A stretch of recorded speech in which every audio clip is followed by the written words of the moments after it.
Some women give everything they have to a man who gives nothing back. Mary Collins was one of them, a school teacher in Red Hollow who worked 4 jobs just to pay off her ex-husband's debts while he drank away his days. Every morning she taught the miners' children. Every night she scrubbed floors and mended clothes until her hands bled. The whole town knew her story, but nobody helped. Nobody except Eli Boone, a quiet mountain man who saw what others refused to see, a good woman being crushed under a burden that wasn't hers to carry. When he found her shaking outside the saloon one evening, he said 5 words that changed everything. "You're not his slave anymore." He took her to his cabin in the mountains where she could finally breathe. But her ex wasn't going to let her go without a fight. What happens when a broken woman finds her strength and a man willing to fight for her freedom? Before we jump back in, tell us where you're tuning in from.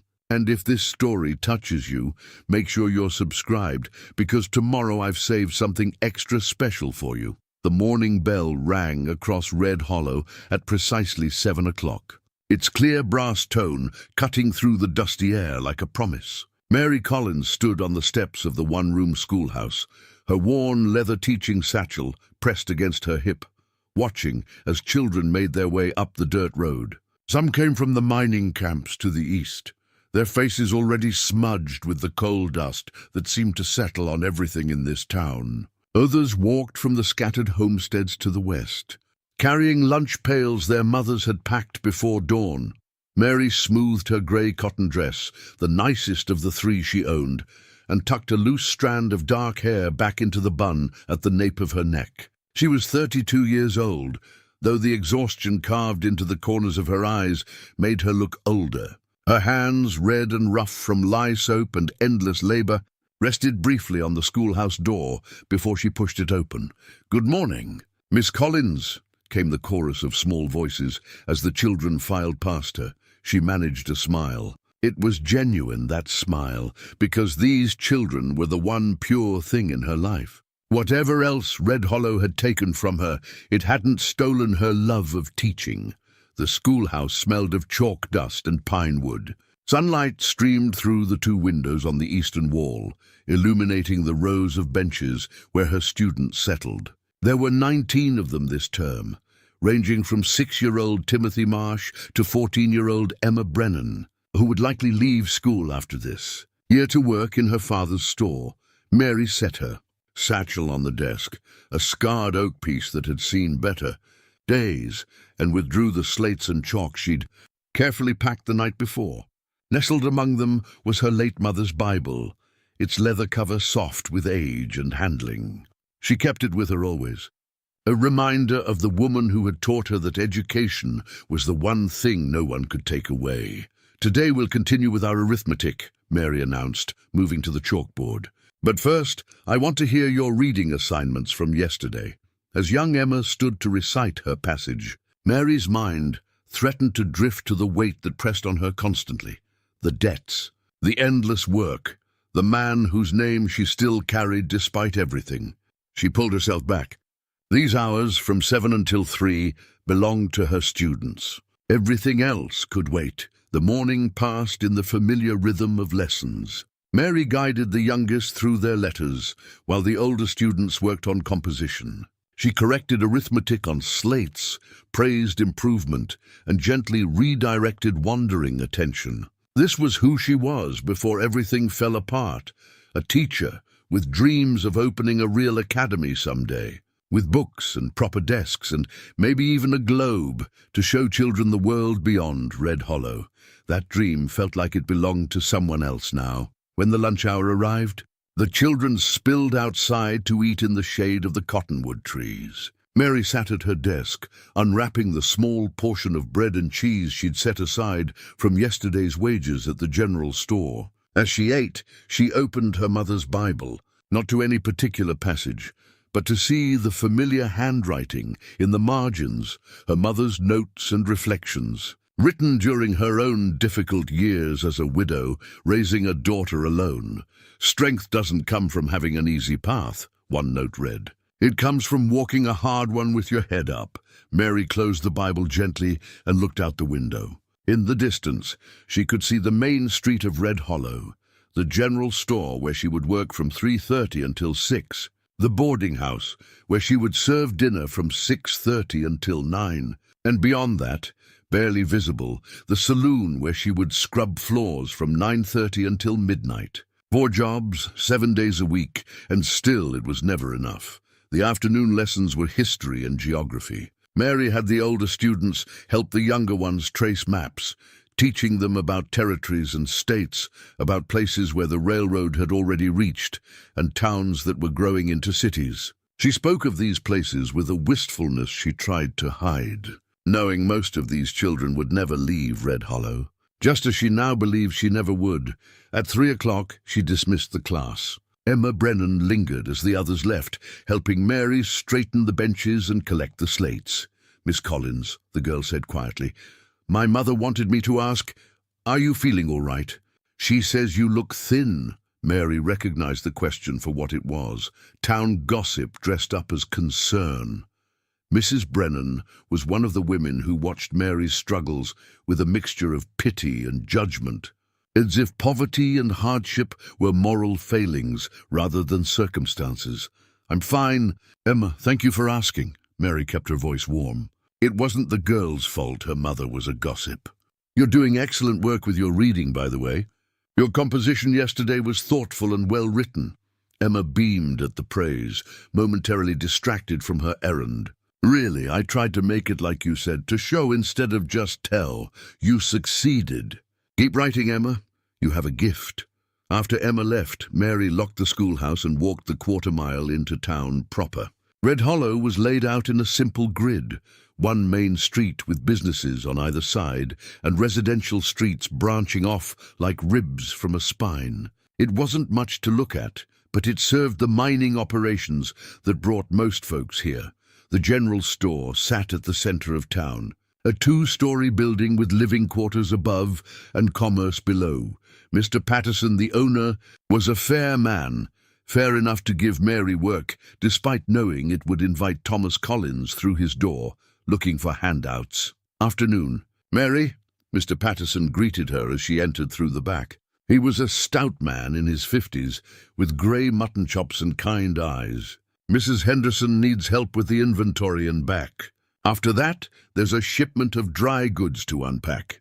Mary nodded and tied on her work apron. For the next 2.5 hours, she counted stock, arranged shelves, and helped customers. It was honest work, and she was grateful for it. Even if her feet ached and her back protested after a full day of teaching, at 6 o'clock, she hung up her apron and walked 3 blocks to the boarding house. Mrs. Crane ran a respectable establishment, clean rooms, decent food, and strict rules about behavior. Mary served dinner to the residents, mostly miners and traveling salesmen, carrying plates of beef stew and fresh bread, refilling coffee cups, and clearing dishes with practiced efficiency. "You work too hard." "Miss Mary," old Mr. Jessup said as she refilled his cup. He was a retired miner who lived on the 2nd floor, a widower with gnarled hands and a gentle manner. "Honest work never hurt anyone," Mary replied with a small smile. "Honest work, no. But there's working, and then there's killing yourself trying to pay for another man's sins." Mary's smile faded. She appreciated Mr. Jessup's concern, but she couldn't afford to think about it too deeply. If she stopped moving, stopped working, the weight of it all would crush her. By 9 o'clock, the dinner service was complete. Mary helped Mrs. Crane with the washing up, then walked back toward the center of town. The sun had set, and oil lamps cast pools of yellow light along the street. Men's voices drifted from the saloon, laughter, arguing, the clink of glasses. The Silver Star Saloon was the last place Mary wanted to be, but it was also her final job of the day. She entered through the back door, greeting the bartender, Jack Morley, with a tired nod. "Evening, Mary. Floor needs doing, and there's tables to wipe down when the crowd thins out." She collected her bucket and brush and began the work she'd come to hate most, scrubbing the saloon floor on her, hands and knees, while men drank and gambled around her. Some ignored her. Others made comments she pretended not to hear. And sometimes Thomas was there. Tonight, he sat at a corner table with a bottle in front of him, cards in his hand. Thomas Collins had been handsome once, with sandy hair and an easy smile that had made Mary's young heart flutter. That was 8 years ago, before they'd married. Before she'd discovered his fondness for whiskey exceeded his fondness for work. Before he'd gambled away their savings and borrowed money from everyone in town against promises he'd never keep. He looked up as she worked her way across the floor, his eyes bleary and unfocused. "There's my Mary," he slurred. "Working hard as always. That's my girl." She didn't respond. She'd learned years ago that engaging with him when he was drunk only made things worse. "Hey now, don't ignore your husband. Come here and give us a kiss. We're not married anymore, Thomas. Haven't been for 2 years. Still paying my debts, though, aren't you? That makes you mine in all the ways that matter." Shame burned in Mary's chest, but she kept scrubbing. The other men at the table looked uncomfortable but said nothing. That was Red Hollow's way. Everyone saw, everyone knew, but no one intervened. "You should have more respect for your wife, Collins," a new voice said from the doorway. Mary looked up. A man stood in the entrance, tall and broad-shouldered, dressed in buckskin and wearing a wide-brimmed hat that shadowed his face. She'd seen him around town occasionally over the past few weeks, always at the edges, watching but never participating in town life. Thomas squinted at the stranger. "And who the hell are you?" "Someone who knows the difference between a man and a coward." The stranger's voice was low and even, but there was steel underneath. The saloon had gone quiet. Even Jack Morley had stopped wiping glasses to watch. Thomas stood up, swaying slightly. "You calling me a coward?" "I'm calling you worse than that. But this lady has work to do, and you're in her way." For a moment, Mary thought Thomas might actually start a fight. But something in the stranger's calm stance made him think better of it. He sat back down, muttering into his whiskey. The stranger touched the brim of his hat in Mary's direction and left as quietly as he'd come. Mary's hands trembled as she wrung out her rag. She didn't know whether to feel grateful or mortified. The last thing she needed was more attention, more gossip about her situation. She finished her work in silence and collected her small wages from Jack. Stepping out into the cool night air, she took a deep breath. The stars were out, sharp and clear in the mountain sky. Somewhere up in those peaks, wolves were probably hunting, and eagles nested in the tall pines. There was a whole world beyond this town, beyond these debts, beyond Thomas Collins, but Mary couldn't see how she'd ever reach it. She walked the dark streets back to the tiny room she rented behind the seamstress shop, the only place she could afford. Tomorrow she would wake at 5, teach all day, and work 3 more jobs into the night.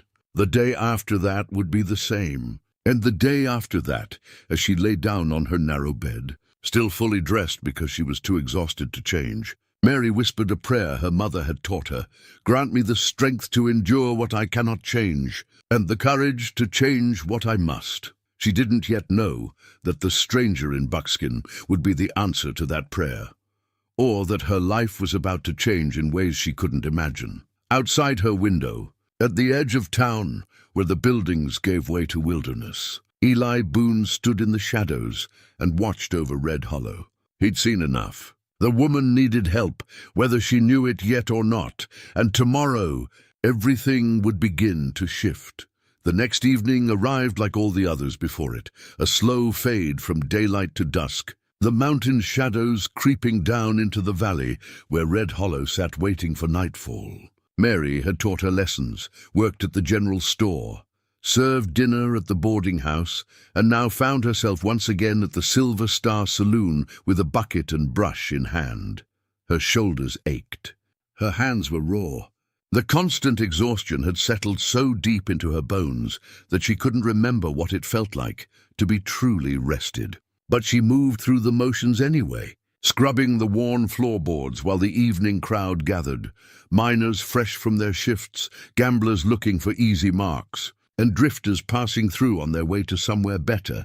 Thomas was there earlier than usual, already 3 drinks in by the time Mary arrived. She could tell by the flush in his cheeks and the loose way he held himself. He sat at his usual table near the back, playing cards with men who had long ago stopped extending him credit. Mary kept her distance, working her way methodically across the floor from the opposite side of the room. If she was lucky, he'd be too absorbed in his game to notice her. If she was lucky, she could finish her work and slip out before he demanded money she didn't have or made a scene that would shame them both. But luck had abandoned Mary Collins years ago. "Mary!" Thomas's voice cut across the noise of the saloon. "Mary, get over here!" She kept scrubbing, pretending not to hear. "Don't you ignore me, woman!" His chair scraped against the floor as he stood. Heavy footsteps approached. "I'm talking to you." Mary's hands stilled on the brush. She could feel every eye in the saloon turned toward them. This was the part she hated most.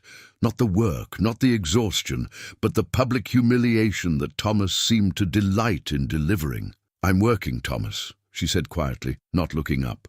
"Please leave me be." "Leave you be? That's rich. You're my wife, ex-wife, and you'll damn well listen when I speak to you." He grabbed her arm, his fingers digging in hard enough to bruise. "I need money." Mary finally looked up at him.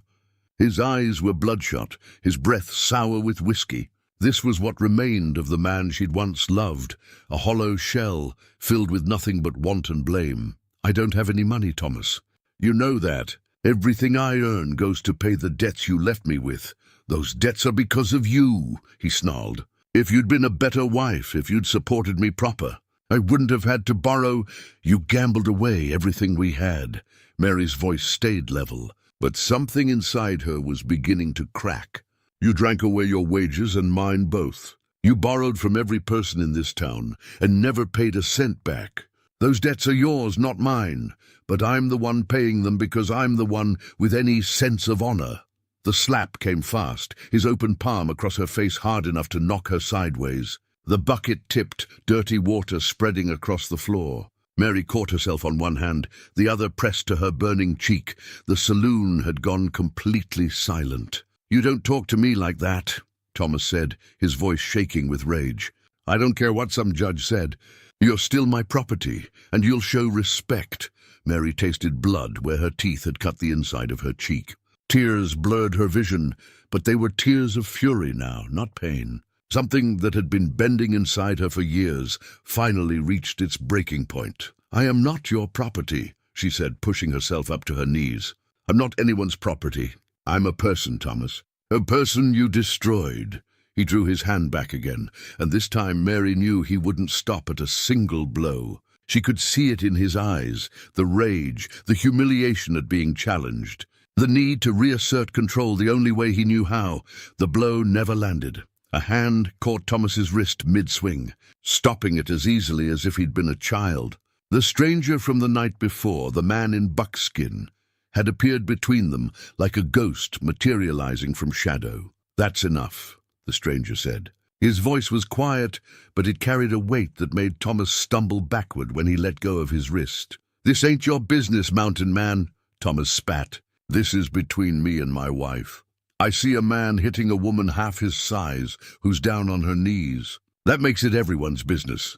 The stranger looked around the saloon, his gaze settling on each man in turn. "Or have you all gotten so comfortable with cowardice that you'll just sit and watch?" Shame flickered across several faces, but no one moved. No one ever moved in Red Hollow when Thomas Collins was involved. His debts had spread like poison through the town, touching too many people, creating a web of complicity that kept everyone silent. "You need to leave," Jack Morley said from behind the bar. But Mary couldn't tell if he was talking to Thomas or the stranger. The stranger ignored him. He bent down and offered Mary his hand. She hesitated, then took it. His palm was calloused, but his grip was gentle as he helped her to her feet. "You all right, ma'am?" he asked. Mary nodded, though she wasn't sure it was true. Her cheek throbbed, her pride was shattered, and she could feel the weight of the whole town's attention on her. "Now see here," Thomas started. "No, you see here." The stranger turned back to Thomas, and though he didn't raise his voice, something in his tone made Thomas take another step back. "You're going to leave this woman alone. You're not going to touch her, you're not going to demand money from her, and you're not going to speak to her unless she speaks to you first. Is that clear?" "Like hell I will. She's got obligations. Her only obligation is to herself, and right now she's coming with me." The stranger's hand rested on Mary's shoulder, protective, not possessive. and for the first time in years, she felt safe. "You can't just take her," Thomas protested, but his voice had lost its edge. That's kidnapping or something." "Sheriff!" "Sheriff's office is right across the street," the stranger said. "You're welcome to file a complaint. But if you do, I'll be filing one too, about what I just witnessed. Every man in this room saw you strike her, so you think real careful about what you want to do next." Thomas looked around the saloon for support, but found none. These men might not intervene to help Mary, but they also wouldn't lie for Thomas, not when it might put them at odds with the dangerous-looking stranger who just backed him down. "This ain't over," Thomas muttered. But he was already retreating toward his table. The stranger guided Mary toward the door. She went, moving as if in a dream. Behind them, the normal noise of the saloon slowly resumed. Conversations, the clink of glasses, the shuffle of cards, as if nothing had happened. Outside, the cool night air hit Mary's face, and the sting of it brought tears she'd been holding back. She pulled away from the stranger and wrapped her arms around herself, shaking. "I'm sorry," she said. "I'm so sorry you had to see that. I'm so sorry you've got nothing to apologize for." The stranger kept his distance, giving her space. "None of that was your fault. Everyone saw. Everyone always sees, and now they'll talk, and let them talk. Talk never hurt anyone." He paused. "My name's Eli Boone. I've got a cabin up in the foothills, about 3 hours' ride from here. It's quiet, safe. If you need somewhere to go, somewhere to rest and think things through, you're welcome there." Mary stared at him. "I don't even know you." "That's true. But you know Thomas Collins, and look where that got you." The blunt honesty of it struck her. She did know Thomas, knew him better than anyone, and he'd nearly destroyed her. "I can't just leave," Mary said. "I have responsibilities. The school, my jobs, the debts. You're not his slave anymore." The words hung in the air between them. Mary felt them settle into her chest, heavy and undeniable. She'd been thinking of herself as obligated, bound by honor and duty. But what Eli had just named it, slavery, that was closer to the truth. "The school will find another teacher," Eli continued. "Your jobs will fill your position. The debts," he shook his head. "Those aren't really your debts, are they? Not in any way that matters. The law says a lot of things. But there's law, and then there's justice, and sometimes they don't align." Eli glanced back at the saloon. "You stay here. What just happened will happen again. Maybe worse next time. Is that the life you want?" Mary thought of her mother's Bible, still tucked in her teaching satchel back at her room. She thought of the notes in the margins, the strength her mother had found to raise a daughter alone. She thought of her students, especially young Emma, and what lesson she was teaching them by accepting this abuse. And she thought of tomorrow, another day exactly like today, and the day after that, and the one after that, stretching endlessly forward until Thomas finally killed her, or she simply worked herself into an early grave. "I'm afraid," she whispered. "That's all right." Bravery isn't not being afraid. It's being afraid and doing what needs to be done anyway.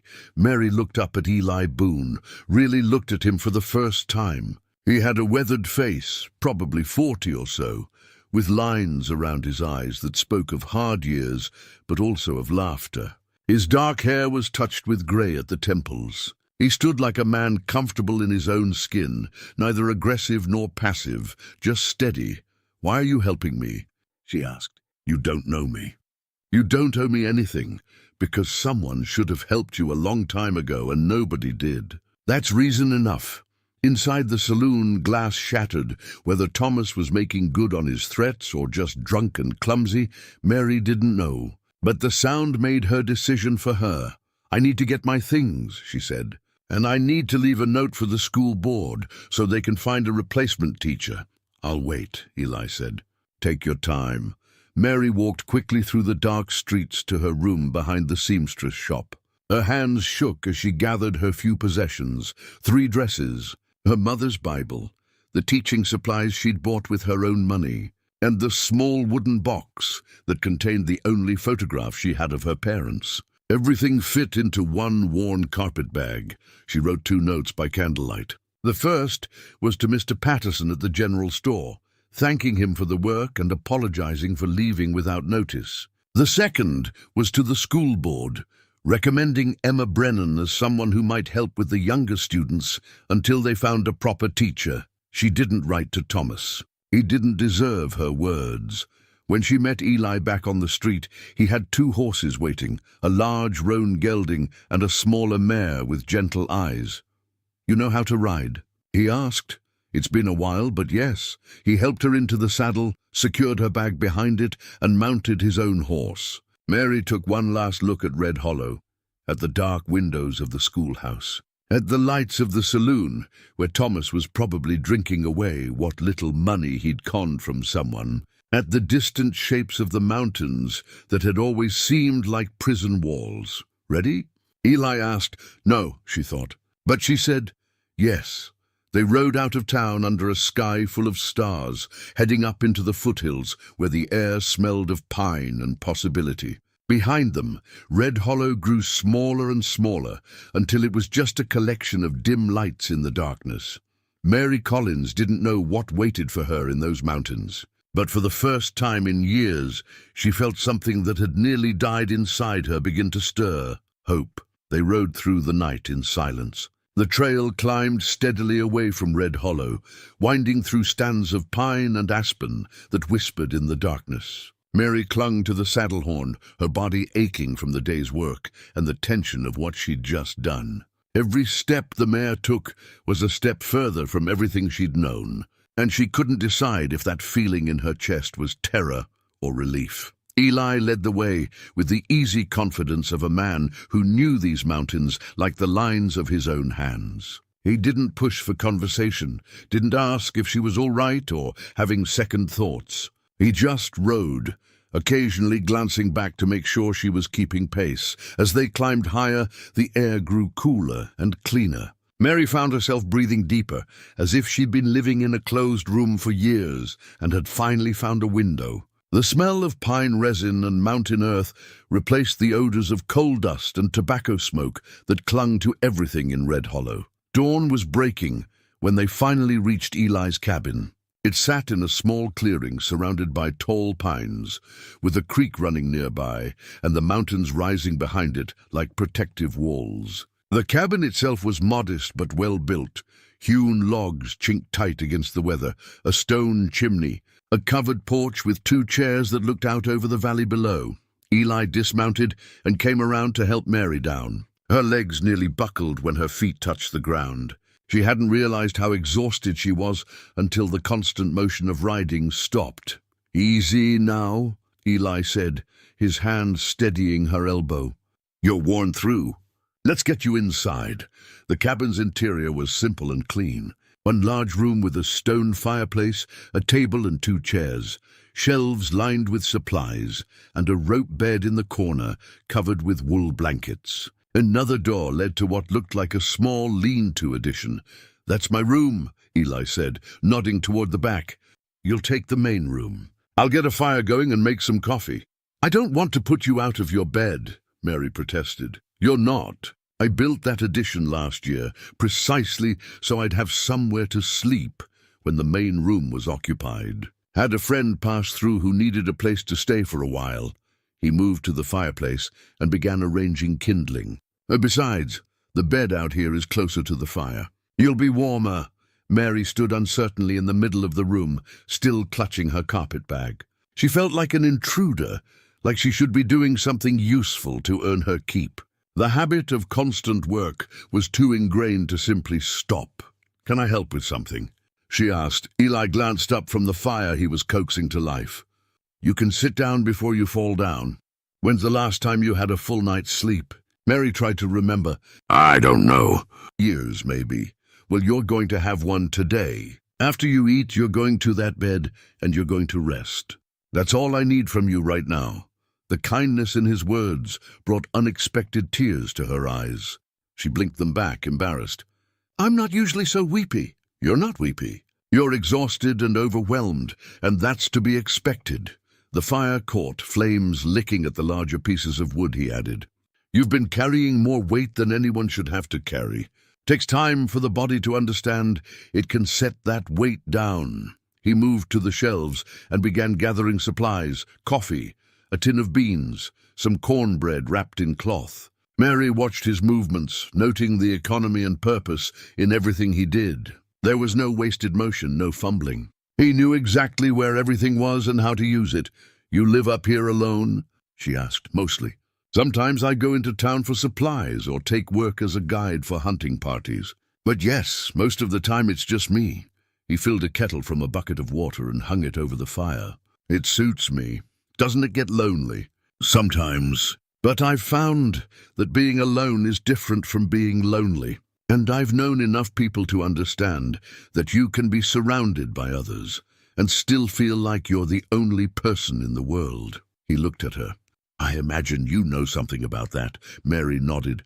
She'd been surrounded by people in Red Hollow, students, customers, fellow workers, but she'd felt profoundly alone, trapped in a situation no one else could truly understand or help her escape. The coffee boiled, and Eli poured 2 cups, handing one to Mary. She wrapped her hands around it, grateful for the warmth. When was the last time someone had made her coffee? When was the last time someone had served her instead of the other way around? "Tell me about yourself," Eli said, settling into the chair across from her. "Before Thomas Collins, who were you?" The question caught her off guard. She'd been thinking of herself as Thomas's victim for so long that she'd almost forgotten there was a version of Mary who existed before him.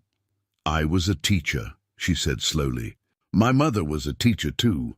She raised me by herself after my father died when I was 6. We didn't have much, but we had books, and she taught me that education was the path to a better life." She sounds like a wise woman. She was. She died when I was 22. I'd just gotten my teaching position in Red Hollow. She was so proud. Mary's voice caught. "I wish she could have. I wish she'd been there to warn me about Thomas. She would have seen through him. Maybe, or maybe you had to learn that lesson for yourself." Eli took a sip of his coffee. "We all make mistakes when we're young. The trick is surviving them and getting wiser." "I thought I loved him," Mary admitted. "He was charming and handsome, and he made me feel like I was special. By the time I realized what he really was, we were already married, and the debts were piling up. I kept thinking if I just worked harder, if I just did more, I could fix it." "Fix him? You can't fix a man who doesn't want to be fixed. And you shouldn't have to spend your life trying." The beans and cornbread were ready. Eli served them both, and Mary realized she was ravenous. She couldn't remember her last full meal. Usually she ate whatever scraps were left from the boarding house, or a bit of bread she could afford from her store wages. They ate in comfortable silence. When Mary finished, the exhaustion hit her like a physical blow. Her eyes were closing even as she tried to fight it. "Go on," Eli said gently. "Get some sleep. Everything else can wait." Mary made her way to the bed, not even bothering to remove her dress. She lay down on top of the blankets, and the softness of the mattress, real straw and not just a thin pallet on the floor, felt like the greatest luxury she'd ever known. As she drifted off, she heard Eli moving quietly around the cabin, putting things away, banking the fire. The sounds were soothing, domestic in a way that spoke of care rather than servitude. For the first time in years, Mary Collins fell asleep without fear. She woke in late afternoon, disoriented by the unfamiliar surroundings and the fact that she'd slept through most of the day. Sunlight streamed through the cabin's small windows, and she could hear the creek babbling outside. For a moment, she couldn't remember where she was or how she'd gotten there. Then it all came back. Thomas's violence, Eli's intervention, the ride through the mountains. She sat up slowly, her body stiff but feeling more rested than it had in recent memory. Eli was sitting on the porch, visible through the open door. He had something in his hands that he was carving, wood shavings falling at his feet. Mary stood and walked to the doorway, watching him work. In his lap was a small wooden horse, half finished but already showing remarkable detail. The proportions were perfect, the musculature carefully rendered. It was clearly the work of someone with both skill and patience. "That's beautiful," Mary said. Eli looked up, a slight smile crossing his face. "You're awake. How do you feel?" "Better. Much better." She stepped onto the porch. "What are you making?" "Just something to keep my hands busy." He held up the horse.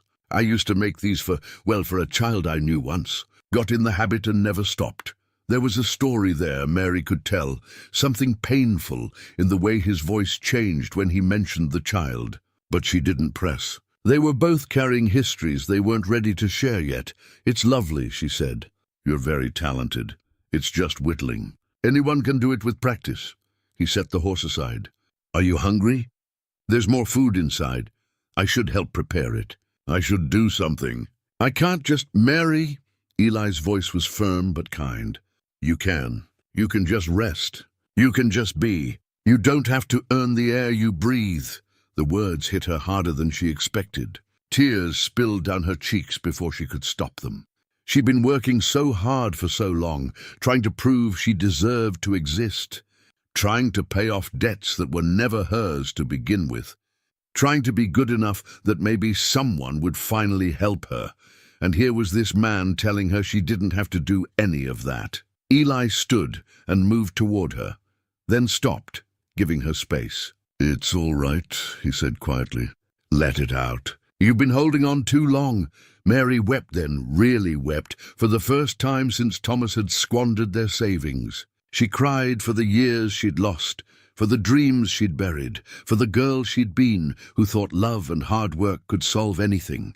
She cried for her mother, who'd raised her to be strong, and for her students she'd had to abandon, and for herself, for the woman who'd forgotten she was worth saving. When the tears finally subsided, she felt hollow, but clean, like a wound that had been lanced and could finally begin to heal. Eli handed her a handkerchief, still keeping a respectful distance.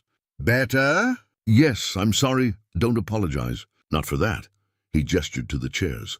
"Sit with me a while. Tell me about your teaching. What did you like best about it?" And so Mary sat and talked and watched the sun set over the mountains while Eli listened. She told him about her students, about Emma's gift for writing and little Timothy's struggles with arithmetic. She told him about the satisfaction of seeing a child's face light up when they finally understood a difficult concept. She talked about her dream of opening a real academy someday, with proper books and supplies, where children could learn not just basic skills, but literature and science and history, where they could dream of futures beyond the mines and the hard-scrabble life of Red Hollow.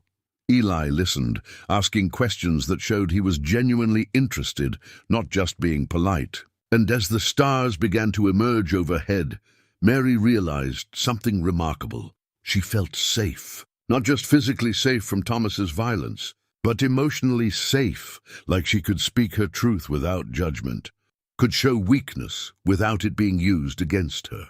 It had been so long since she'd felt that way that she'd forgotten it was possible. "Thank you," she said quietly, as the first stars appeared. "For bringing me here, for listening, for everything. You don't need to thank me," Eli replied. "But you're welcome all the same." They sat in companionable silence as the night deepened around them, and Mary began to believe that maybe, just maybe, there was a life beyond survival waiting for her after all.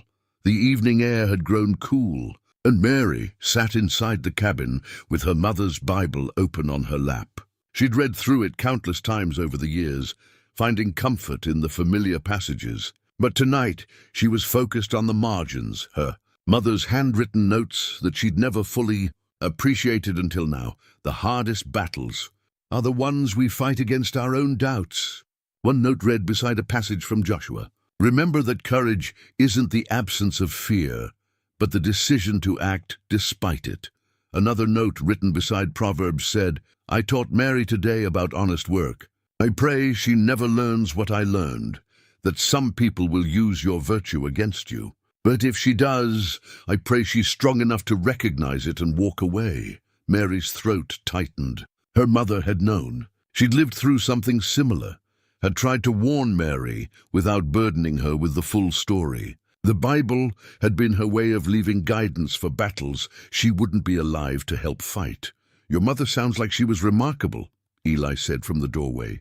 He'd been outside checking the horses, making sure they'd be ready for the journey back to Red Hollow. "She was." I just wish I'd understood her better when she was alive. Mary ran her fingers over the faded ink.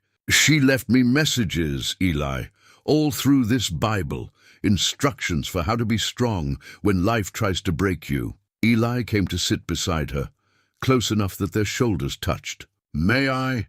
Mary handed him the Bible, and he read through several of the notes, his expression thoughtful. She was preparing you, teaching you how to survive what she'd survived. My father died when I was young. I always thought it was an accident, but now I wonder if there was more to it. Maybe he was like Thomas. Maybe my mother had to be strong the way I'm learning to be now. Family patterns, Eli said quietly. We repeat what we know until we learn to break the cycle. He handed the Bible back to her. You're breaking it, Mary. That takes more strength than most people have. They sat together in comfortable silence until Mary spoke again. Tell me about your plan. For when we go back, Eli leaned forward, elbows on his knees.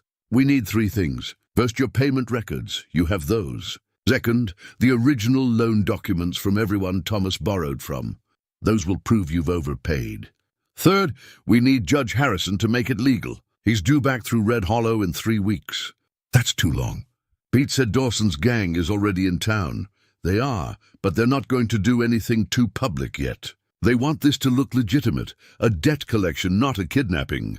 That gives us a small window. Eli stood and walked to his weapon rack, running his hand along the rifle barrel. We go in quietly, stay with people who'll help us. Sheriff Dutton, maybe the Pattersons at the store. We gather evidence, file it with the sheriff so there's a legal record, and we wait for the judge. And if Dawson doesn't wait, then we deal with that when it comes. Eli turned to face her. I won't lie to you, Mary, this could get dangerous. These aren't men who respect the law. But the alternative is you spending your whole life running, always looking over your shoulder. That's no way to live. Mary stood and crossed to where he stood. I'm not afraid of danger anymore. I'm afraid of going back to being that woman who let herself be used. If I have to fight, I'll fight. You've taught me how. Eli reached out and tucked a strand of hair behind her ear, his touch gentle. You're not the same woman. That woman is gone. She had to die so this one could be born. The moment stretched between them, charged with unspoken feeling. Mary found herself leaning closer, drawn by something she'd almost forgotten she could feel. Desire that wasn't mixed with obligation or fear, but simple human connection. Eli must have felt it too, because he closed the distance between them. His lips meeting hers in a kiss that was careful and questioning at first, then deeper as Mary responded. She wrapped her arms around his neck, feeling the solid warmth of him, the strength that he'd used to protect rather than control her. When they finally pulled apart, both were breathing hard. Eli rested his forehead against hers. I need to tell you something, he said. Before we go any further, you need to know I'm not good at this. At closeness, at letting people in. I've spent years building walls, and I don't know if I can tear them all down. I don't need you to tear them down, Mary said. I just need you to be honest with me. I've had enough of lies and manipulation to last a lifetime. If you can give me honesty, even when it's hard, that's enough. I can do that. Eli kissed her forehead. But I need the same from you. If this gets too complicated, if your feelings change when we're not up here away from everything, you tell me. No martyring yourself for my sake, Mary smiled. Deal. They spent the evening planning in detail. Mary would need to speak with specific townspeople, Mr. Patterson, Mrs. Brennan's husband who ran the bank, old Mr. Jessup who'd lent Thomas money early on. Eli would stay close, but not so close as to make it look like he was controlling her. They'd stay at the boarding house where Mrs. Crane could provide some protection through respectability. What about Thomas? Mary asked. He'll come looking for me the moment we arrive. Let him come. But not alone. We'll make sure there are witnesses whenever you have to interact with him. He's most dangerous when he has you isolated. In public, with people watching, he has to behave or show himself for what he really is. As night deepened, they made their final preparations. Eli packed supplies and checked weapons. Mary gathered her few possessions and carefully placed her mother's Bible in her bag, making sure the family records page was marked. We leave at dawn, Eli said. Get some rest. Tomorrow changes everything, but Mary couldn't sleep.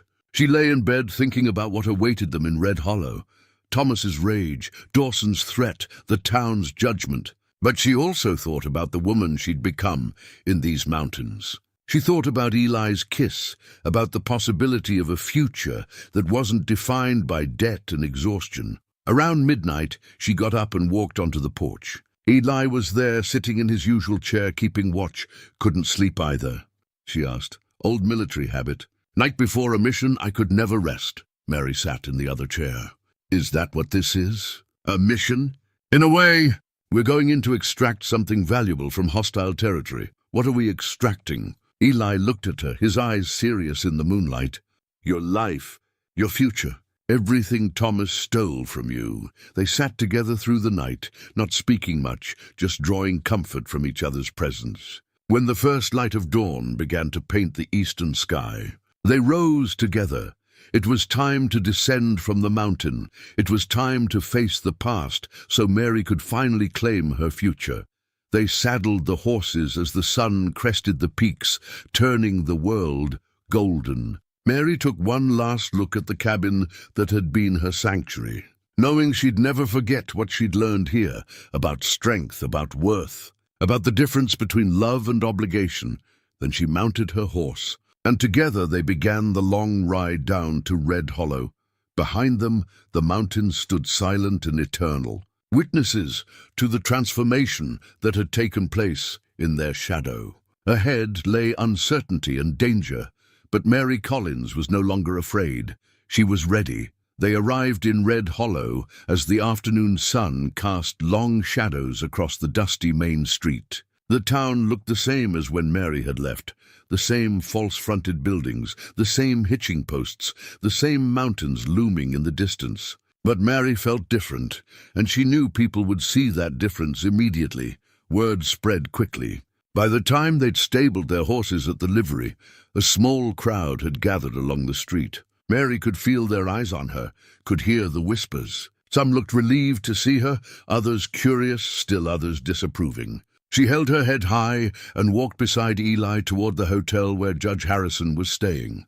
"Mary Collins, as I live and breathe," came a booming voice. Judge Harrison emerged from the hotel, a portly man in his 60s with white mutton chops and shrewd eyes. "I'd heard you'd taken yourself up into the mountains. And this must be Mr. Boone, Your Honor," Mary said, grateful. Her voice stayed steady.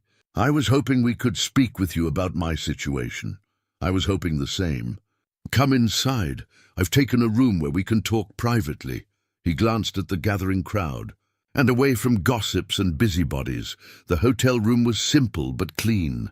Judge Harrison gestured for them to sit while he settled into a chair by the window, pulling out a pipe but not lighting it. "Now then," he said, "I've been hearing stories about you, Mrs. Collins. Some say you ran off to avoid your debts. Others say Mr. Boone here kidnapped you. I'd like to hear the truth from your own mouth." Mary opened her carpetbag and withdrew her ledger. "The truth is that I've been enslaved by lies for years, Your Honor, and I didn't know it until recently." She laid out everything: her marriage to Thomas, his gambling and drinking, the mounting debts she'd worked 4 jobs to repay. She showed the judge her meticulous records, every payment documented down to the penny. Judge Harrison studied the ledger carefully, occasionally making notes. "This is impressive record-keeping, Mrs. Collins. You've noted dates, amounts, and to whom each payment was made. I wanted to be thorough. I wanted to prove I was honoring my obligations. And you have. The question is, what obligations actually existed?" He looked up at her. "You say you've been paying debts for years. Do you have the original loan agreements?" "No, sir. Thomas always handled those. He just told me what was owed and I paid it." "I see." The judge set down her ledger and leaned back. "Mrs. Collins, I'm going to tell you something that may be difficult to hear. I've been practicing law for 35 years, and I've seen many cases like yours. A woman, bound by marriage or social pressure, paying debts she believes are legitimate.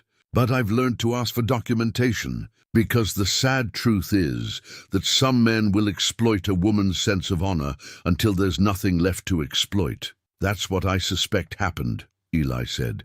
"I think Thomas Collins has been defrauding Mary for years." A serious accusation. Do you have proof?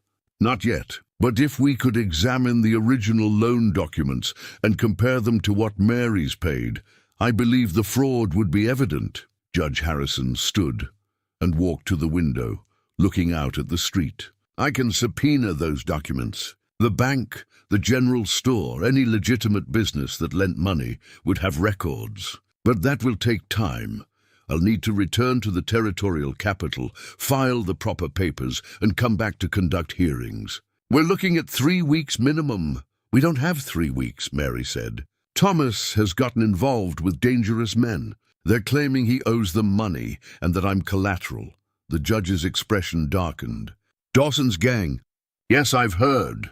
They've been operating in the territory for about a year now, preying on desperate people. If Thomas has borrowed from them using your name, that complicates matters considerably.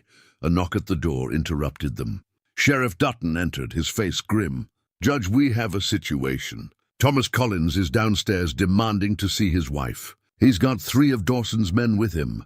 Mary felt her stomach clench, but she forced herself to remain calm. Let him come up. I want witnesses to whatever he has to say. Mary, Eli started. No, I'm not hiding anymore. She looked at the judge. Your Honor, will you stay and observe? Absolutely. Sheriff, send them up. But make it clear that any violence or threats will result in immediate arrest. A few minutes later, Thomas Collins entered the room, flanked by 3 hard-looking men. Thomas looked worse than when Mary had last seen him, thinner, more desperate, with a wildness in his eyes that spoke of a man at the end of his rope. Mary, he said, his voice attempting warmth, but achieving only calculation. Thank God you're all right. I've been worried sick, have you, Thomas? Mary's voice was cold. Worried I'd escape the trap you built for me? His false concern dropped away. You had no right to leave. You have obligations. Show me. Mary held up her ledger. Show me these obligations. Show me the original loan documents proving what I owe. Thomas glanced at the men beside him, clearly not expecting this challenge. You know what you owe. I've told you, told me, but never showed me documentation. Never let me see the actual agreements. Mary stood, feeling stronger with each word. Because there aren't any, are there? Not legitimate ones. That's nonsense. I borrowed money in good faith. You borrowed money, gambled it away, and then told me I had to pay it back. For years, Thomas. Years of working myself to exhaustion while you drank and gambled. Her voice rose. But I was a fool who believed in honor and duty, so I paid. I paid everything you said was owed, and more besides. And it was never enough because you were stealing from me. That's a lie. Thomas's face flushed red. Tell her, Judge. Tell her she can't just accuse her husband, ex-husband, Judge Harrison corrected. And actually, Mrs. Collins can accuse anyone she likes, provided she can back it up with evidence. Which is what we're going to determine. One of Dawson's men stepped forward, a tall, lean figure with a scar across his cheek. All this legal talk is fine, but the fact remains that Thomas Collins owes our boss $1,500. He borrowed it using this woman's name as surety. Now we can collect from him, or we can collect from her. Makes no difference to us. Show me this agreement, Judge Harrison demanded. The man pulled a folded paper from his jacket and handed it over. The judge read it carefully, his expression growing darker. This document is dated 3 months ago. Mrs. Collins, where were you 3 months ago? Working in Red Hollow. Teaching school, working my 3 other jobs? And did you at any time agree to serve as collateral for a $1,500 loan? Never. I didn't even know Thomas was borrowing more money. Judge Harrison turned to Thomas. Did your ex-wife sign this document? Thomas shifted uncomfortably. Well, not exactly. But we were married when I first started borrowing, so legally, you've been divorced for 2 years. Any debt incurred after that divorce is yours alone. The judge held up the paper. And this signature purporting to be Mary Collins, did you forge it? The room went silent. Mary felt her heart pounding. Everything hinged on this moment. She would have signed it if I'd asked, Thomas stammered. She always paid before. So I figured, you figured you'd forge her name and bind her to a debt without her knowledge or consent. Judge Harrison's voice was like iron. "Mr. Collins, that's fraud. Sheriff, I want this man taken into custody." "Now wait just a minute." Thomas backed toward the door, but Sheriff Dutton blocked his way. The man with the scar stepped forward again. "That's all real interesting, Judge, but it doesn't solve our problem. Dawson was promised payment one way or another. Your boss was party to a fraudulent transaction," Judge Harrison said. "That makes the debt invalid, maybe in your courts, but we operate by different rules." Eli moved to stand beside Mary, his hand resting on the revolver at his hip. "Then let me make the rules clear. Mary Collins owes your boss nothing. Thomas Collins owes him everything. You want your money, you collect from Thomas. But if you or any of Dawson's men so much as look at Mary wrong, you'll answer to me." The scarred man sized up Eli, clearly calculating odds. "You think you can take on Dawson's whole gang, Mountain Man? I think I've faced worse than a gang of loan sharks and lived to tell about it. But we don't have to find out. You've got Thomas right here. He's the one who borrowed from you. Take him and go." "Actually," Judge Harrison interjected, "Thomas Collins is under arrest for fraud. He'll be held in the town jail pending trial. As for Dawson's gang, you have no legal claim on anyone in this town. I suggest you leave Red Hollow and don't come back." The scarred man looked at his companions, then back at Thomas, whose face had gone pale. "Boss isn't going to like this. That's between your boss and the law," the judge said. "Sheriff, remove these men from my presence and Mr. Collins to a cell." As Sheriff Dutton began moving people toward the door, Thomas lunged for Mary. "This is your fault. You ungrateful." Eli intercepted him, one hand gripping Thomas's collar. "You're done talking to her. You're done using her. You're done, period." Thomas was dragged from the room, still shouting accusations and threats. Dawson's men followed, the scarred one pausing at the door to look back at Mary. "This isn't over," he said quietly. "Dawson doesn't like being cheated." After they left, Mary sank into a chair, her legs suddenly weak. Judge Harrison poured her a glass of water from the pitcher on the table. "Drink this." "You did well, Mrs. Collins, very well indeed. Is it really over?" Mary asked. "Can Thomas actually be prosecuted?" "He confessed to forgery in front of multiple witnesses, including a judge and a sheriff. Yes, he can be prosecuted. And he will be." Harrison sat down across from her. "But there's more we need to uncover. If he forged this one document, he likely forged others. I'll be requesting a full audit of all debts claimed in your name. How long will that take?" "Several weeks, possibly months. But in the meantime, you're free, Mrs. Collins. Free from legal obligation to Thomas Collins, and free from any debts he claimed in your name." Mary felt tears spring to her eyes.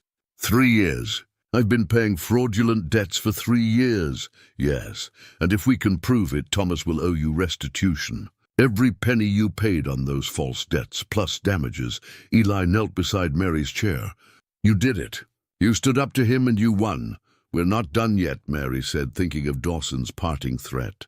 "Those men aren't going to just give up." "No," Eli agreed. "They're not. But they're no longer operating in the shadows. Everyone knows now that their claim is fraudulent. That changes the game." Judge Harrison gathered his papers. "I'll be staying in Red Hollow for the next few days to conduct preliminary hearings and gather documentation. Mrs. Collins, I'll need you available to testify. I'll be here, Your Honor, at the boarding house if Mrs. Crane will have me. I'm sure she will. The woman's got a soft spot for people who've been wronged." The judge smiled. "You're going to be the talk of the town, you know. Woman stands up to her abusive ex-husband and a gang of criminals all in one afternoon. That's the kind of story that becomes legend." After the judge left, Mary and Eli sat together in the quiet room. The afternoon sun slanted through the window, painting everything in shades of gold. "I was terrified," Mary admitted. "But I did it anyway. That's courage. Your mother would be proud." Mary thought of the notes in her Bible, the wisdom her mother had left behind. She knew I'd need to be strong. She prepared me as best she could, and you prepared yourself up in those mountains. You became the woman who could stand in this room and face down your demons." They heard shouting from outside, Thomas being taken to the jail, still protesting his innocence. Mary walked to the window and looked down at the street. People had gathered to watch the spectacle, whispering among themselves. "Let them talk," she said softly. "Let them see what happens when a woman decides she's worth fighting for." Eli came to stand beside her. "What do you want to do now?" Mary considered the question. She was free, truly free, for the first time in years. But that freedom came with uncertainty. What would she do? Where would she go? Who would she become now that she wasn't defined by Thomas's debts? "I want to teach," she said finally. "I want to open that school I dreamed about. A real academy where children can learn and grow without the weight of poverty and ignorance crushing them." That sounds like a fine dream. It's not just a dream anymore. "Eli, if Thomas owes me restitution, if I can collect what he stole from me, I'll have enough to start small. A few books, some proper supplies, maybe even hire another teacher someday." She turned to face him. "But first, we have to survive whatever Dawson has planned. Because that man's threat was real, I know." Eli's jaw tightened. "We'll be ready." As the sun set over Red Hollow, Mary Collins stood at the window of the hotel room and watched the town settle into evening. She'd walked back into this place as a different woman than the one who'd left, and she'd held her ground against the man who'd tried to destroy her. But the fight wasn't over. Thomas was in jail, but Dawson's gang was still out there, and men like that didn't give up easily. The real confrontation was still to come, and Mary intended to be ready for it. The next morning, Judge Harrison convened a public hearing in the town hall.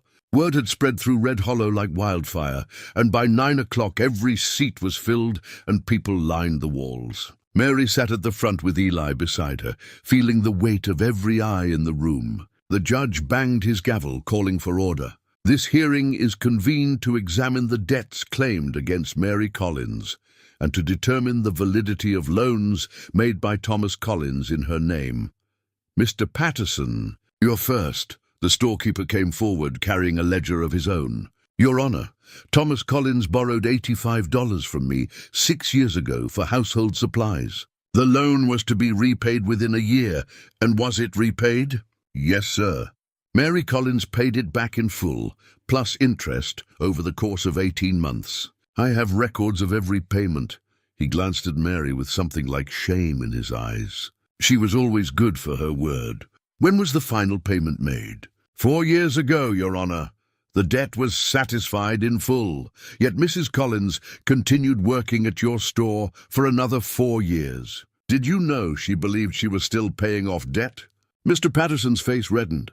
"Thomas told her there were other debts, other obligations. I never corrected her because, well, she was good help and I needed the assistance."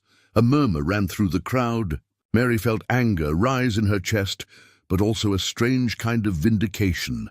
The truth was finally being spoken aloud. One by one, other creditors came forward. The banker, Mr. Brennan, confirmed that a loan of $200 had been repaid 3.5 years ago. Mrs. Crane testified that room and board owed for 2 months had been satisfied years back, though Mary had continued to work at the boarding house. Old Mr. Jessup spoke of a $50 loan paid in full long ago. Each testimony built on the last, creating a picture that was both damning and heartbreaking. Mary had been debt-free for years, but Thomas had kept her working, kept her believing she owed more, and pocketed the difference. "Let the record show," Judge Harrison said, his voice grave, "that Mary Collins has overpaid her legitimate debts by a sum of no less than $3,200 over the past 3 years. Thomas Collins has been engaged in systematic fraud and theft from his ex-wife." The crowd erupted in angry whispers. Mary saw some people look at her with pity, others with admiration, and a few with the guilt of those who had known and said nothing. Furthermore, the judge continued, "The loan agreement presented by Dawson's gang bears a forged signature. Mrs. Collins never consented to serve as collateral for that debt. Therefore, that debt is invalid and unenforceable. Your Honor, if I may." A voice came from the back of the room. Mary turned to see the scarred man from Dawson's gang, standing in the doorway, flanked by 4 others. Her hand instinctively moved toward the revolver hidden beneath her shawl. "You may approach," the judge said. Though his tone suggested he'd rather not allow it, the scarred man walked down the center aisle. "My name's Garrett Cole, and I work for Mr. Dawson. Now, I understand you've ruled that Thomas Collins defrauded this woman. That's between you and him. But the fact remains that our boss lent $1,500 in good faith. Good faith based on a forged document," Judge Harrison countered. "Maybe so. But Dawson's out $1,500 either way. He expects compensation. Then he can file a civil suit against Thomas Collins and get in line with the other creditors. But he has no claim whatsoever against Mrs. Collins." Garrett smiled, but there was no warmth in it. "See, that's where we have a problem. Dawson doesn't much care about courts and legal processes. He operates on a simpler principle. Debts get paid one way or another." Sheriff Dutton stood up from his seat. "Mr. Cole, you're dangerously close to making threats in front of a judge. I'd suggest you choose your next words carefully." "No threat, Sheriff. Just facts. Dawson's camped about 5 miles outside town with a dozen men. He sent me here to deliver a message. He wants his money by sundown tomorrow, or he's coming to collect from whoever he can." The room erupted in fearful chatter. Judge Harrison banged his gavel repeatedly. "Order! I will have order!" When the noise died down, he fixed Garrett with a stern look. "You tell your boss that if he or any of his men set foot in Red Hollow with violent intent, they'll be met with the full force of the law. This is a civilized territory, and we don't bow to extortion." "Civilized," Garrett laughed. "That's a pretty word, Judge. But out here, civilization's just a thin coat of paint over the same old savagery. Sundown tomorrow. You've been warned." He turned and walked out, his men following. The moment they left, the room dissolved into chaos. People shouting questions, making accusations, demanding protection. Some called for organizing a militia. Others suggested just giving Dawson what he wanted to avoid bloodshed. Mary stood, and gradually the room quieted. All eyes turned to her. "This is my fault," she said, her voice carrying despite her nervousness. "Or rather, it's Thomas's fault, but I'm the reason Dawson's threatening this town. I won't let innocent people suffer for my sake. What are you suggesting?" Judge Harrison asked. "I'll leave. Tonight. If I'm gone, Dawson has no leverage, no reason to attack Red Hollow." "Absolutely not," Eli said, standing beside her. "Running won't solve anything. Men like Dawson, they need to be faced down. If you run, they'll just chase you, and next time there won't be a town full of witnesses to protect you." "Mr. Boone is right," the judge agreed. "Besides, you've done nothing wrong, Mrs. Collins. You're the victim here." "We don't surrender victims to criminals." Sheriff Dutton stepped forward. "We need to prepare. I can deputize men, set up defensive positions. If Dawson comes, we'll be ready. How many men can you count on?" Eli asked.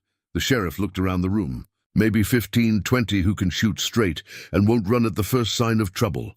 Dawson has a dozen, probably more. And they're professional criminals, used to violence. Most of your deputies will be shopkeepers and miners who've never been in a real fight. You got a better idea?" Eli was quiet for a moment, thinking. "Maybe, but it's risky. Everything's risky now," Mary said. "Tell us. We don't wait for them to come to us. We go to them tonight under cover of darkness. Dawson's expecting a scared town, maybe a payoff, maybe an easy raid. He's not expecting an attack." "That's suicide," someone shouted from the crowd. "No, it's strategy." "If we hit them tonight, we choose the terms of engagement. We have surprise on our side." Eli looked at Sheriff Dutton. "How well do you know the terrain where they're camped?" "Pretty well. There's only a few good spots for a camp that size within 5 miles. My guess is they're at Miller's Creek. Good water, defensible position, but only one main approach, which means we don't use the main approach." Eli turned to Judge Harrison. "Your Honor, I need permission to act as a lawful agent in this matter. What I'm proposing isn't a vigilante raid. It's a preemptive defense of this town." Judge Harrison considered. "If Sheriff Dutton deputizes you and leads the operation, then yes, you'd be acting within the law. But I can't order men to risk their lives. You don't have to." Eli faced the crowd. "I need volunteers, men who can ride and shoot, who understand the stakes. We're not going to start a massacre. We're going to make Dawson understand that Red Hollow isn't an easy target. With luck, we can force them to leave without bloodshed. Several men stood immediately, younger men mostly, looking for adventure or eager to prove themselves. Others rose more slowly, motivated by duty or shame at having ignored Mary's suffering for so long. In the end, 18 men volunteered. Sheriff Dutton divided them into groups, assigning roles based on their skills. Eli took command of the tactical planning, drawing maps in the dirt outside the town hall and explaining positions and timing. Mary watched it all with a mixture of gratitude and guilt. These men were risking their lives because of her, because of Thomas's crimes. She felt responsible, even though Eli kept telling her she wasn't. As the sun began to set, Eli pulled her aside. They walked to the edge of town, where they could speak privately. "I need you to stay here tonight," he said. "Stay with Mrs. Crane at the boarding house. Lock the door and don't open it for anyone but me or Sheriff Dutton. I should be with you. This is my fight." "No, it's not. It stopped being your fight the moment it became about more than just you. Now it's about whether this town stands up to bullies or bows down to them." He took her hands in his. "I need to know you're safe, Mary. I can't focus on what needs to be done if I'm worried about you. What if something happens to you? Then you take the money from the restitution, you open that school, and you teach those children that courage matters, that standing up for what's right is worth the cost." He pulled her close. "But I'm planning on coming back. I've survived worse odds than this." Mary wrapped her arms around him, holding tight. "You'd better come back, Eli Boone. I just found you. I'm not ready to lose you. You won't." He kissed her forehead, then her lips. "This time tomorrow, it'll all be over, and we can start thinking about the future." As darkness fell, the men gathered at the edge of town. They were armed with rifles, revolvers, and determination, though Mary could see fear in more than a few faces. These weren't soldiers, they were ordinary men doing something extraordinary because it needed to be done. Eli mounted his horse and looked back at Mary one last time. In that moment, she saw not just the mountain man who'd saved her, but the cavalry officer he'd once been. A leader of men, comfortable with command and the weight of responsibility. "Be safe," she called.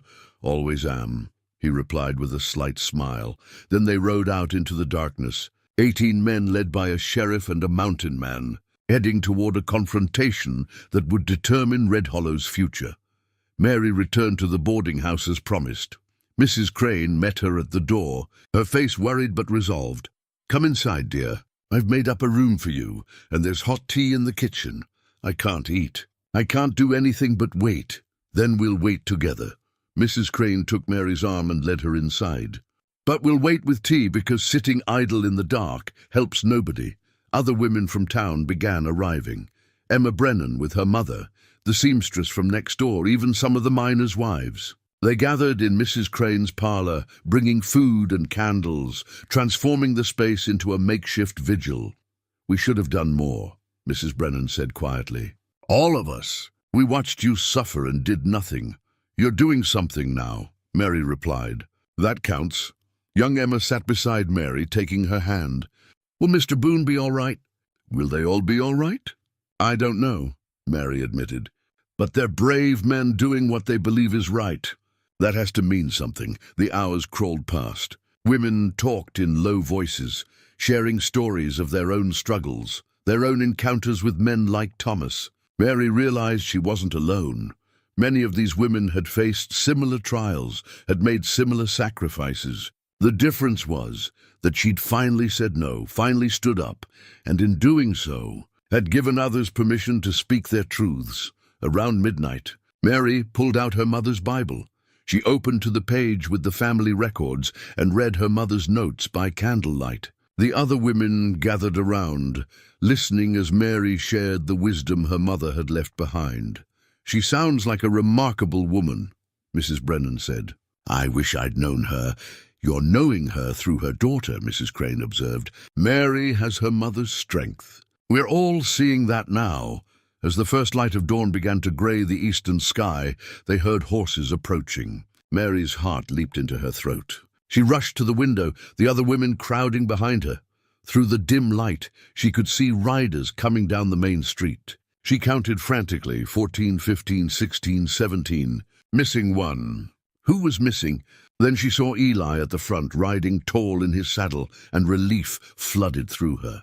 Sheriff Dutton rode beside him, looking exhausted but triumphant. The other men followed, some wounded but all alive.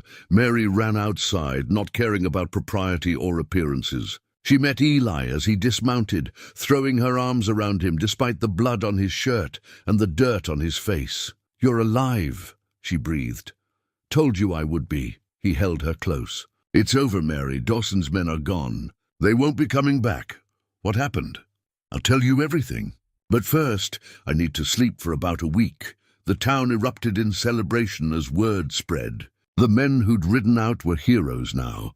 Their bravery, the talk of Red Hollow. But Mary only had eyes for Eli, for the man who'd ridden into danger for her sake and emerged victorious. As the sun rose over the mountains, painting the sky in shades of gold and pink, Mary Collins stood in the middle of Red Hollow, surrounded by people who finally saw her as she truly was.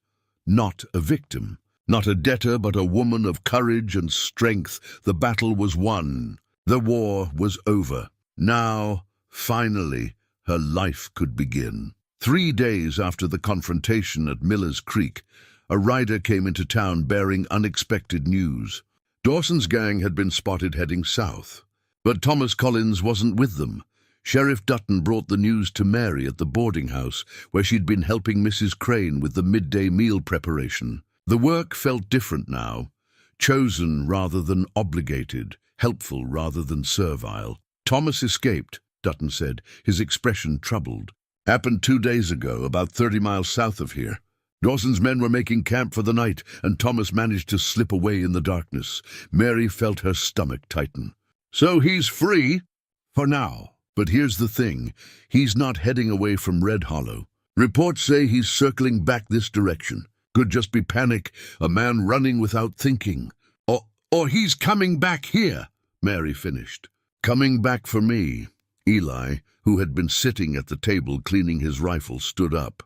"Has anyone seen him in town?" "Not yet, but I've got men watching the roads. If he shows up, we'll know."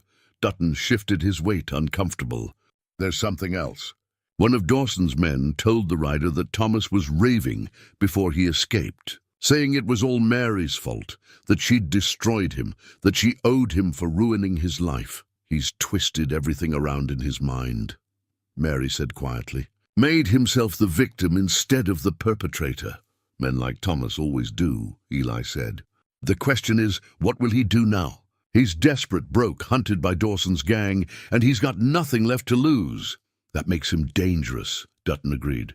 "I want you both to stay alert. Don't go anywhere alone, Mrs. Collins. And Mr. Boone, keep that rifle close." After the sheriff left, Mary found she couldn't settle. She paced the boarding house parlor, her mind racing.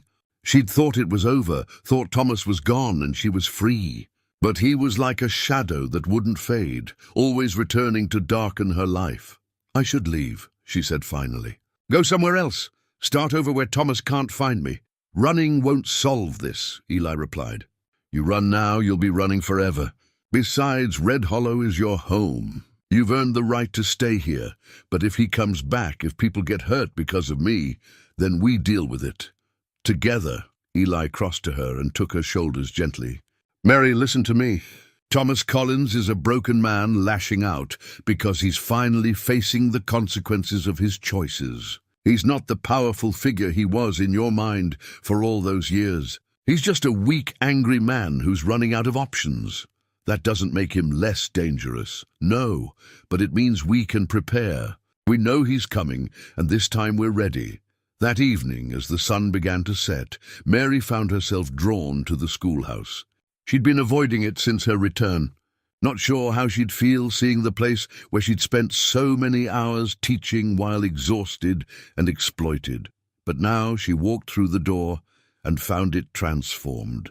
Someone, perhaps several someones, had cleaned it thoroughly. Fresh flowers sat on her old desk. New slates were stacked neatly, and someone had even repaired the bench that had been wobbling for months. Young Emma was there, sweeping the floor. She looked up when Mary entered and smiled. "Miss Collins, we've been getting it ready for you." The school board wants you to come back if you're willing. They're even talking about building an addition, making it bigger. Emma, that's wonderful. But I don't know if I can— Please come back, Emma interrupted. You're the best teacher we've ever had. And now that you're free, now that you can teach without working 3 other jobs, think how much better it could be. Mary walked slowly through the room, running her hand over the familiar desks. This was where she'd found purpose during her darkest years. The children had been her anchor, the one pure thing in a life drowning in obligation. I'd like that, she said softly. Yes, I'd like to teach again. Emma's face lit up. Oh, Miss Collins, that's wonderful. Everyone will be so happy. And with the money from the restitution, you could start that academy you always talked about. A real school with books and supplies, and— She stopped mid-sentence, her eyes focusing on something behind Mary. Mary turned to see a figure silhouetted in the doorway against the setting sun. Thomas Collins stood there, and Mary's breath caught. He looked terrible, clothes torn and dirty, face gaunt, eyes wild with desperation and rage. And in his hand he held a gun. Get out, he said to Emma, his voice hoarse. This is between me and my wife. Ex-wife, Mary corrected automatically, her mind racing. The revolver Eli had given her was back at the boarding house. She was unarmed and alone with a desperate man. No, not alone. Emma was here. Emma, do what he says, Mary said calmly. Go get Sheriff Dutton. I'll shoot her if she moves, Thomas snarled. No, you won't, Mary said with more confidence than she felt.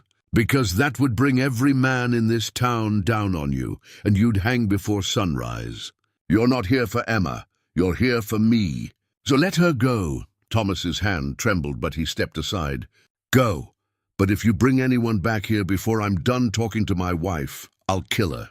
You understand me? Emma's face was pale with terror, but she nodded. She glanced at Mary, who gave her a small, reassuring nod. Then the girl fled into the evening. When they were alone, Thomas kicked the door shut and moved closer. The gun never wavered from pointing at Mary's chest. You destroyed me, he said. Everything I had, everything I was, you took it all away. I didn't take anything, Thomas. I just stopped letting you take from me. Same thing. You were supposed to be loyal. You were supposed to support me, help me, stand by me no matter what. That's what wives do. We're not married anymore. And even when we were, supporting you didn't mean letting you steal from me and lie to me and use me up until there was nothing left. I gave you everything, he shouted, and Mary could see tears on his face now. I gave you a home, a name, protection.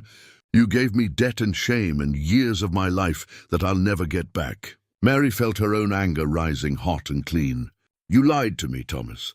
You forged my name on documents. You took my money and gambled it away while I worked myself to death trying to pay debts that didn't even exist anymore. Because I needed it. Because life is hard and I was doing my best, and you always had to be so righteous, so perfect, making me look bad by comparison. Mary stared at him, seeing him clearly for perhaps the first time. He truly believed what he was saying. In his mind, he was the victim, and Mary's competence and strength were attacks on his manhood, rather than simply her trying to survive his destruction. What do you want, Thomas? Why are you here? I want what's mine. The judge said you're getting $3,000. That's my money. I earned it. You didn't earn anything. I earned it by working 4 jobs while you drank. It's mine. He stepped closer, the gun shaking in his hand. You're going to sign it over to me. Every penny. And then you're going to tell Dawson it was all a mistake, that you lied about the debts. I won't do that. You will, or I'll kill you right here. I've got nothing left to lose, Mary. Nothing. You took it all away. Mary looked at the man she'd once loved, once tried to save, and felt nothing but pity. He was broken beyond repair, unable to see that he'd destroyed himself. Then shoot me, she said quietly. Because I'm not signing anything, and I'm not lying for you ever again. I'd rather die standing up for myself than live one more day under your control. Thomas's finger tightened on the trigger. Mary watched, strangely calm. If this was how it ended, at least it would end with her dignity intact. The gunshot that rang out wasn't from Thomas's gun. He staggered, the pistol falling from his hand, and collapsed to the floor. Behind him, in the doorway, stood Eli Boone with a smoking rifle. "Told you I'd always be watching," Eli said quietly. Mary's legs gave out and she sank to her knees, shaking with reaction. It was over. This time truly over. Thomas lay on the schoolhouse floor, wounded but alive, moaning softly. Sheriff Dutton rushed in moments later, Emma close behind him, and the small room filled with people, but Mary barely saw them. She was watching Eli, who'd lowered his rifle and was crossing to her, his face tight with the fear he'd felt for her safety. "You saved me," she whispered as he helped her to her feet. "Always will," he replied. "For as long as you'll let me." And Mary, standing in the schoolhouse where she'd suffered and taught and dreamed, finally felt the last chains of her past break and fall away. She was free. 3 months had passed since that evening in the schoolhouse. Autumn had painted the mountains in shades of gold and crimson, and the air carried the crisp promise of winter approaching. Red Hollow had settled into a new rhythm, one where Mary Collins was no longer the tragic figure working herself to death, but a respected member of the community with a future bright as the changing leaves. The schoolhouse had been transformed. With the restitution money from Judge Harrison, Mary had purchased books, proper desks, writing supplies, and even a globe that sat proudly on a new shelf. The children's faces lit up when they spun it, discovering continents and oceans they'd only heard about in stories. But the real transformation wasn't in the building.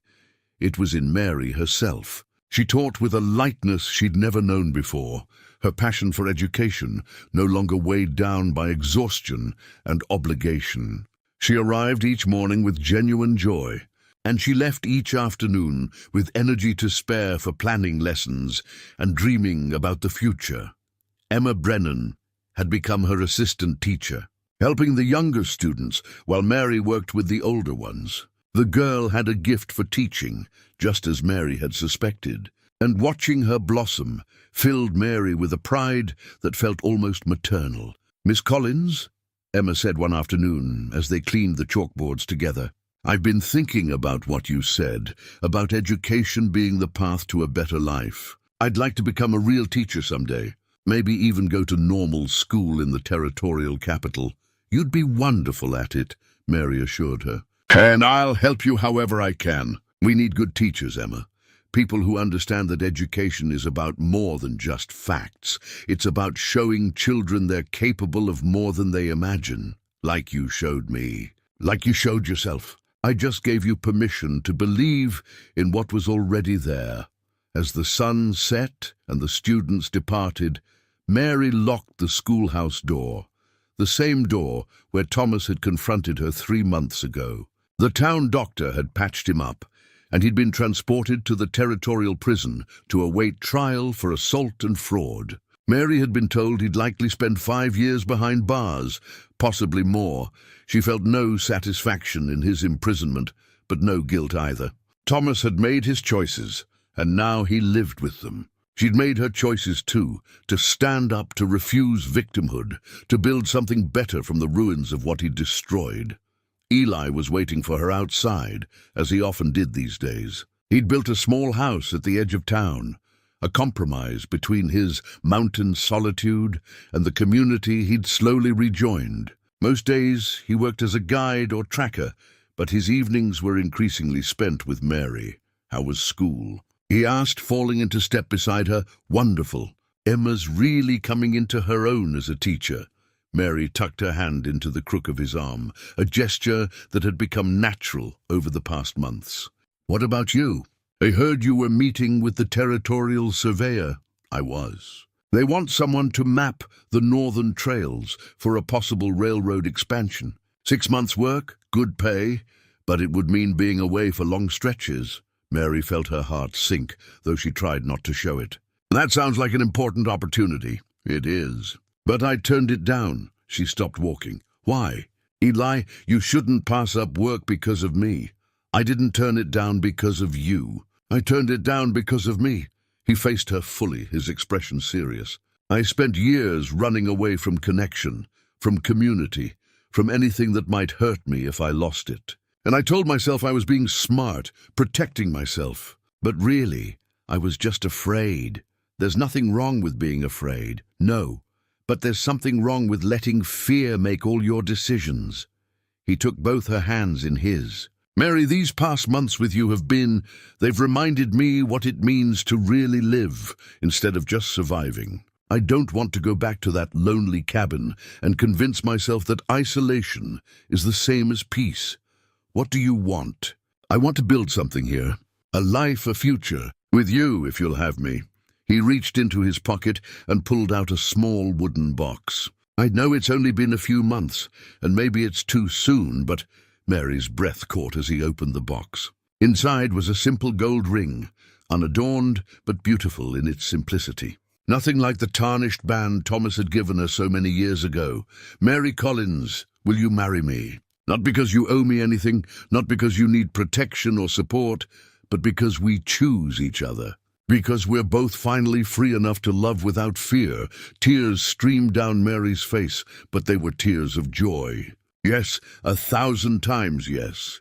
Eli slipped the ring onto her finger, and it fit perfectly. Then he pulled her close and kissed her, and Mary felt the last remaining walls around her heart crumble away. This was what love was supposed to feel like. Chosen, mutual, free. When they finally pulled apart, the sun had set completely, leaving them standing in the gentle twilight. The mountains loomed in the distance, no longer barriers, but witnesses to the transformation that had taken place in their shadow. I have something for you too, Mary said. She reached into her pocket and pulled out a small carved wooden horse, the one Eli had been making in the mountains, now finished and polished to a shine. You left this behind when we came down. I found it and had it brought to town. I thought maybe, someday, if we had children, we could give it to them, Eli finished, his voice thick with emotion. Teach them that strength and gentleness can exist in the same person. They walked hand in hand to the edge of town, where Eli's house stood. It was small but well built, with a porch that looked toward the mountains and a garden plot that Mary had already started planning. This would be their home, not his or hers, but theirs together. As they sat on the porch steps watching the stars emerge, Mary thought about the journey that had brought her here. The years of suffering, the moment of courage when Eli had offered her escape, the hard work of rebuilding herself in the mountains, and finally the confrontation that had freed her not just legally, but spiritually. Do you ever regret it? Eli asked quietly, as if reading her thoughts. Everything that happened all those years with Thomas? Mary considered the question carefully. I regret the suffering. I regret the time I lost, but I don't regret who I became because of it. The woman I am now, the one who stood up to Thomas, who's building this school, who's sitting here with you, she was forged in that fire. I don't know if I'd have this strength if I hadn't needed it so desperately. Your mother would be proud of you. I think she would. Mary pulled her mother's Bible from her bag. She still carried it everywhere. I found another note from her yesterday, one I'd never noticed before. It was tucked in the back, written separately from all the others. She opened to the page and read aloud by the light spilling from the house.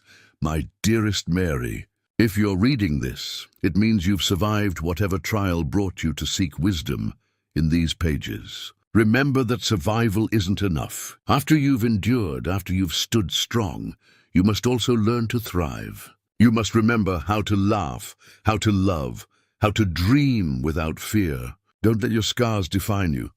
Let them remind you that you're stronger than you knew. Eli wrapped his arm around her shoulders. Wise woman, your mother? Yes, she was. Mary closed the Bible and looked out at the town spreading below them. The schoolhouse sat dark now, but tomorrow it would fill with children eager to learn. The general store, the boarding house, the sheriff's office, all the places where she'd worked and suffered were still there, but they held no power over her anymore. In the distance, she could see the new sign someone had made for the schoolhouse. It read, Collins Academy, in fresh paint, the name she'd chosen to honor both her mother's maiden name and her own journey. She'd kept the Collins name, not because of Thomas, but because she'd earned it through her own labor and sacrifice. It was hers now, transformed from a mark of shame into a badge of survival. What are you thinking? Eli asked. that this is just the beginning. We're going to build something wonderful here, a real school that can help children from all over the territory, and maybe someday a family of our own to teach and love and watch grow. Sounds like a good life. It sounds like a free life, Mary corrected. And that's worth more than any dream I had before. They sat together as the night deepened. Two people who'd both known loneliness and pain, who'd both learned that survival wasn't the same as living, and who'd found in each other the courage to truly thrive. Above them, the stars wheeled in their ancient patterns, indifferent to human suffering and triumph alike. But here on this porch in this small mountain town, two hearts beat in rhythm, scarred but strong, guarded but opening, ready to face whatever tomorrow brought. Some stories end where they begin, but the people who live them are forever changed. Mary Collins had walked into Red Hollow as a girl who believed in love and honor. She'd been broken by a man who twisted those virtues into chains. But she'd emerged from that crucible as a woman who understood that true strength wasn't about enduring suffering. It was about knowing when to say no, when to walk away, and when to stand and fight for the life you deserved. And now, with Eli beside her and a future bright with possibility ahead, Mary Collins was finally truly free. The mountains stood silent in the darkness, keeping their eternal watch over Red Hollow and all the lives unfolding in their shadow. But they'd remember this story, this woman who refused to be broken, this love that grew from mutual respect rather than need. They'd remember, and they'd bear witness to all the tomorrows yet to come.